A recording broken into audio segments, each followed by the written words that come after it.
going on, guys? It is TJ back again with another video here at Gold Label Sports. And before we get into the topic of today's video, I just want everyone to know I'm going to extend the giveaway from last video one more video. So if you want to win Mega Box Chronicles 2021 Draft Picks box right here, you want to win a PSA 9 LeBron James 2007 Upper Deck card and three bonus Pokemon packs. We got Darkness Ablaze, Vivid Voltage, and Chilling Reign. If you want to enter in, comment on this video about the favorite set that you guys are anticipating in 2021 that's coming out, or in 2022. We had a lot of amazing responses in the last video, and I want to continue it just in case you guys missed, obviously last video. Here's your chance. You're getting another chance to enter in this giveaway. So go to the comments right now, subscribe if you are new, and let's get into today's video.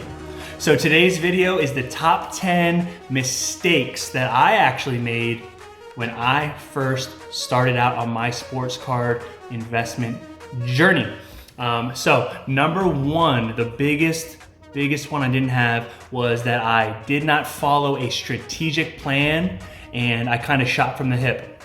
What does that exactly mean? Is I did not write out my goals. I didn't write out, the cards that I wanted specifically. I didn't write out, what my budget was or how much, I was willing to invest and what it kind of took to get to these certain cards that were, attainable back then, but are kind of not attainable now, even with this market correction that's going on.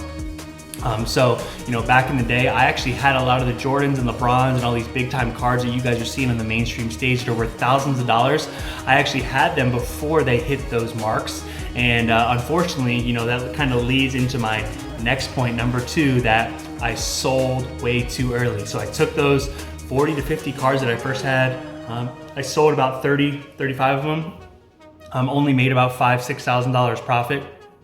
And instead of making like $40,000 to $50,000 profit. So as you guys can see, I didn't really have that structure, right? That plan, kind of was shooting from the hip, hoping I got lucky. And I did get lucky on a lot of items, but I also, missed out on a huge opportunity to really supercharge kind of my revenue on top of, our brand over here at Gold Label Sports. But it's okay because now we're doing that over here and making up for lost time, which is awesome. But so I really didn't understand the power of number three. Didn't understand the power of knowing when to hold, knowing when to sell, knowing when to buy, and knowing when it was a good time to kind of compound your collection and get higher end cards of higher graded cards, taking them from a middle end to a higher end. By using that same card and flipping its purchase power, right? Its buying power, selling it, and then taking that cash and then buying the same exact card in a higher grade. So I didn't understand that principle either. And it really took a lot of money off my bottom line and allowed me to kind of not scale as fast as I wanted to. That leads me into kind of my next tip, guys. Number four, shipping and transportation of your cards right here and all that stuff. So believe it or not, if you sell on eBay, right, you actually save a lot of money on shipping. So if you ship through them, you actually get a couple dollars off kind of your sale, right? So when you're shipping, you don't pay as much for postage, which is awesome. I didn't know that. So I was going into USPS and grinding, man. I would take 20, 30 orders at the time. I would hand write every address on them instead of printing them on a printer and sticking them on the package. I would handwrite them all, get them all out, and thankfully on my eBay we have 100% positive rating even when I was doing that. So all the systems and processes matter, and as much as you can automate your systems matters. So right now we just actually launched our website, goldlabelsports.com. The link is in the description. So we have our website back up again. YouTube is crushing it. Our Instagram is doing really, really well. And then we're just expanding the brand on other platforms, right? We're making more money than we ever have. We're really taking those margins seriously. We're taking our goals seriously, not just shooting from the hip. And at the end of the day, guys, money's cool, money's great, but in this hobby, it's actually not all about that. It's actually about one key word or phrase, net worth. And back then, like I've always been pretty good with business and financial stuff, but now like, you know, as I've went through those experience of losing a lot of money in sports cards, but also making a lot of money in sports cards, understanding that this little piece of cardboard in this plastic case actually can contribute to your net worth through an alternative investment. That changes the whole mindset, your whole game, right? So when you're looking at this as an investment, investments are usually long-term, not short-term. It changes your whole perception, and you want to really go for those higher end cards and not buy as much volume, but buy more purposefully. And that's where we are now, is every single purchase that we make now is purposeful. It's not just like, oh, like, you know, a prediction, like, oh, it's gonna go up in November. Oh, it's gonna, you know, you're gonna sell it in October. Oh yeah, it's gonna go crazy in the summer. No. Now you can kind of, you know, not perfectly accurately time the market. You're never gonna be able to time the market in sports cards, investments, crypto, whatever you guys are into. But you'll be able to get pretty close, and you'll be able to close those marginal gaps. And so you'll make more money over time in small increments or large increments. So if you guys are doing a lot of middle end sports cards right now, modern, you can't really do much with that anymore. Unless they're super rare, of, you know, players that are hot right now, you know, like numbered cards, fast breaks, discos, right? All this stuff, parallels, you know, rare inserts. You can go on and on and on and on. If you know you guys are investing in modern cards that are base cards, just stop doing it now, because you're wasting thousands of dollars, hundreds of dollars, whatever your guys' budget is, and you're not putting that money into the right place. I'd rather have one card worth, let's say, $500 than 7 cards totaling, you know, $700, and they're all modern, and it took me more. It was easier to get them, and it's even harder to make money on them, right? So you see that kind of principle.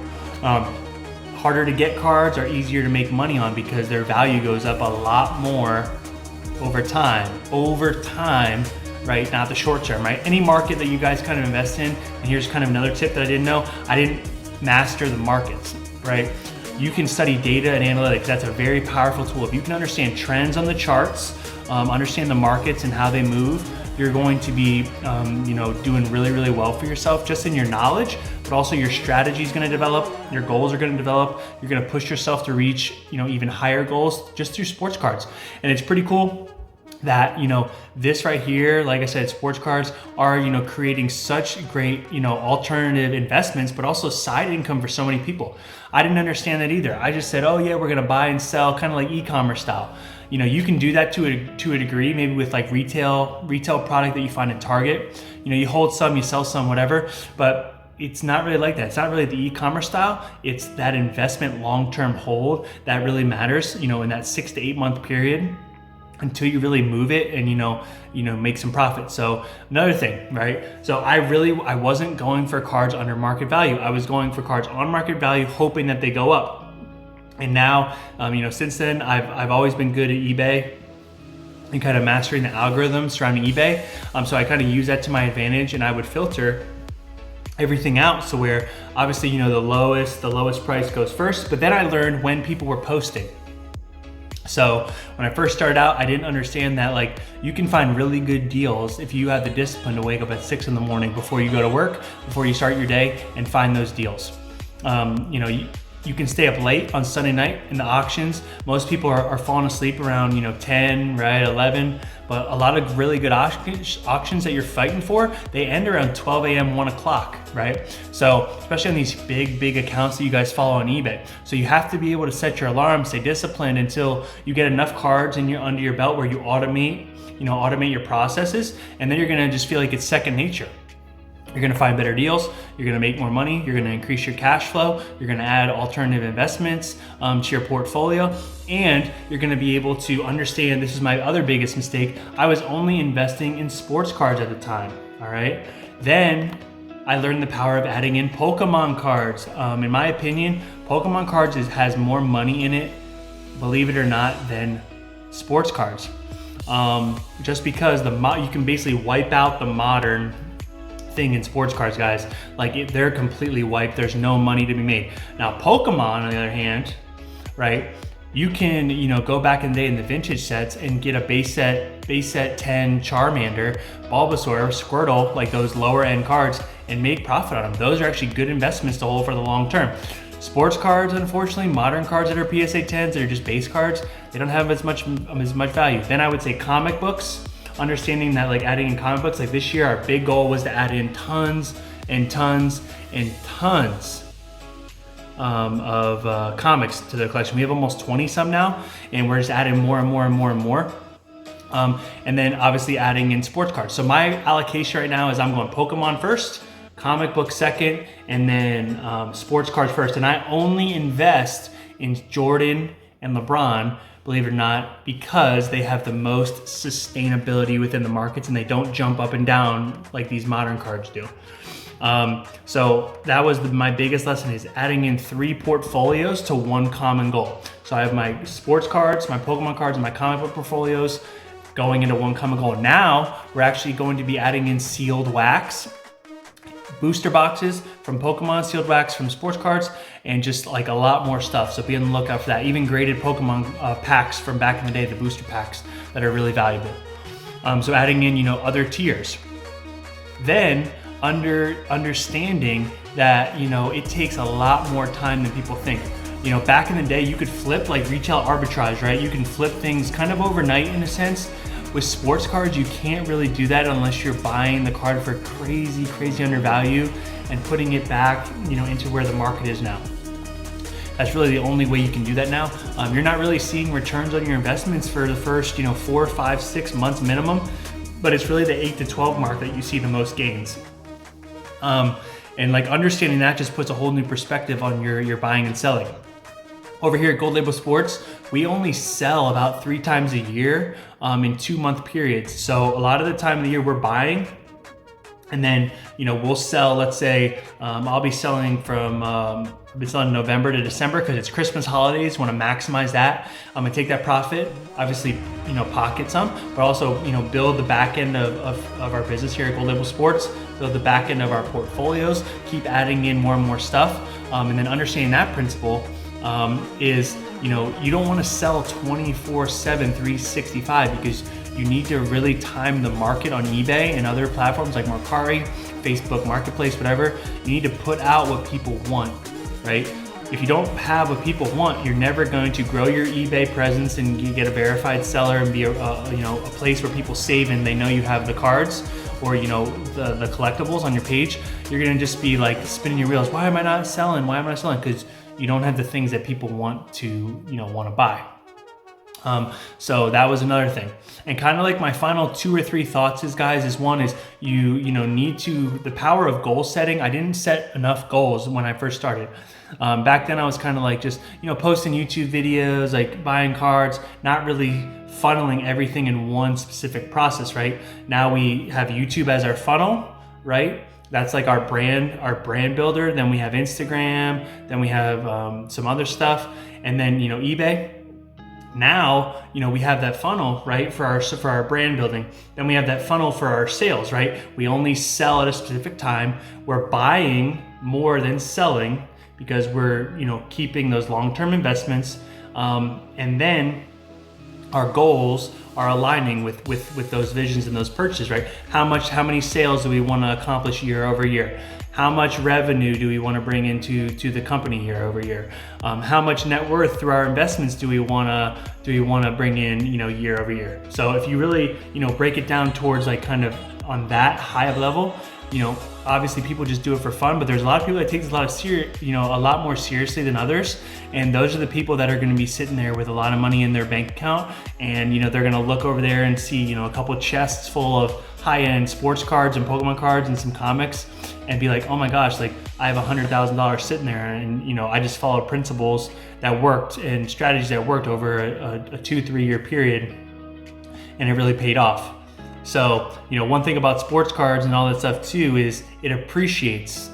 If they're rare cards that are really low pop and hard to get and come from really rare sets, they're gonna appreciate year over year over year over year. They're not gonna depreciate. The base cards are always gonna depreciate as the population goes up.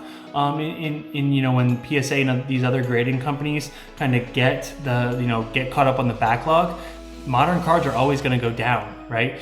And there's always going to be that every single generation, every decade, right, 5 to 10 years, or every generation, there's always going to be the cards that stay.